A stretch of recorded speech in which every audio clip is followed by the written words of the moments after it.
Hot favourite নেদারল্যান্ডসকে রুখে দিল এশিয়ার ফুটবল পরাশক্তি জাপান। নবাগত কোরাসাওকে 7-আপে বরণ জার্মানির। তিউনিশিয়াকে গোল বন্যায় ভাসালো সুইডেন। নয়াদিল্লির ইমিগ্রেশনে অনাকাঙ্ক্ষিত আচরণ, ভারতের রাষ্ট্রীয় সফর বাতিল করে দেশে ফিরলেন তথ্য উপদেষ্টা ডক্টর জাহিদুর রহমান।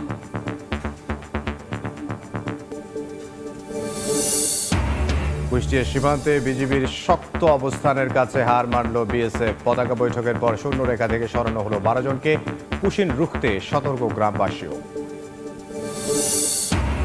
চট্টগ্রামে ভুল চিকিৎসায় নবজাতকের মৃত্যুর অভিযোগ। আঙুল থেকে শরীরে ছড়ায় সংক্রমণ, কেটে ফেলার পরও বাঁচানো যায়নি। খোলা হাত নিয়ে ভর্তি করার দাবি চিকিৎসকের।